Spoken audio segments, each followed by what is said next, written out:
Assalamualaikum and welcome to the data communication and networks video on how POP servers work. A POP mail server is the most common form of incoming email servers. Basically, the POP server is what receives the email and is almost always used with an SMTP server, which is the outgoing server. The latest version of POP is known as POP3 or Post Office Protocol version 3. This permits a workstation to dynamically access mail drop on the host server in a useful fashion. That is, the POP protocol is used to receive email that the server is holding for any workstation. Normally, the email is deleted after the download is complete. To keep a copy of messages on the POP mail server, the email clients provide extra options. Since all of our mails are retrieved as soon as the client connects with the server, this makes POP much faster than the alternative protocols such as IMAP. However, unlike IMAP, POP is limited in the way that accessing the same emails over multiple computers is generally not possible. This is due to the fact that the host server generally lacks a backup copy of the files, so the mails can be accessed only from the workstations they were downloaded on. Thus, the only files available for access to other workstations would be the ones that have not yet been downloaded from the host server.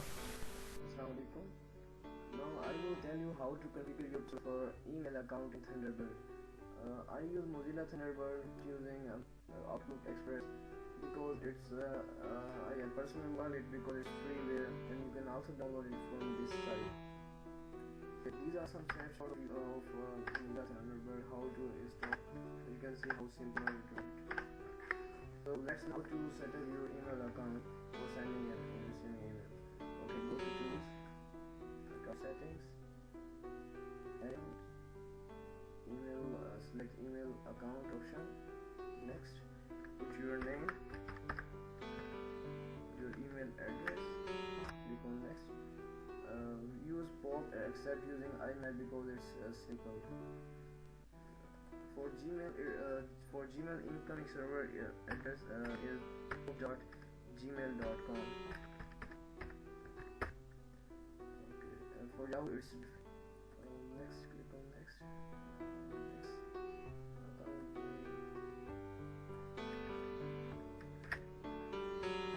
Next.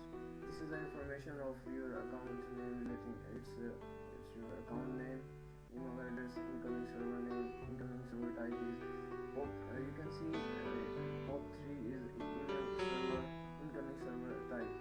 Because we are using Gmail, POP3 is the server for Gmail, and for Yahoo it is YPOP. Okay, SMTP is a protocol used for sending mails, and SMTP basically is used for sending mail, and POP is used for receiving mail. These both are connected by using a server, and server has a mailbox. When SMTP send a mail, that is saved in server, and when a POP server user want to read the message, he use POP protocol. The POP server go to server and read the mail from mail account. In our case, because we are using making our own account, so our mail account is a directory of C. So all the messages are being saved on our C drive. Okay, you can also check your server settings, POP server for incoming mail and blah blah. TLS is use secure connection. You can use TLS. TLS basically is used for scanning your mail, and authentication. Secure option that you use for. Okay, you can also configure your outgoing server SMTP. Select it. This is the information. The server name is smtp.com. The default port for SMTP is 25. Check security and authentication. Authentication means that Thunderbird will log into your mail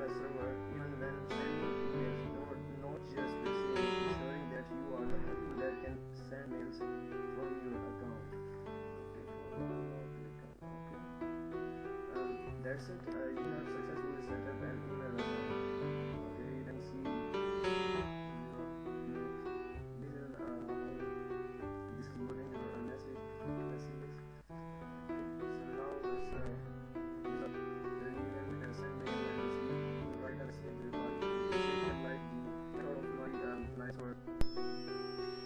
Now clicking on the read messages option on our server, packet reception starts and we can see it on Wireshark. In Wireshark in the capture menu, click the interfaces and the required IP. We click on the start, so Wireshark start grabbing the packets that is shown here. So these are the packets that are transferred between my server and the requester server. So this shows the time in which the packets are received. Here is the source IP address and this is the destination IP address.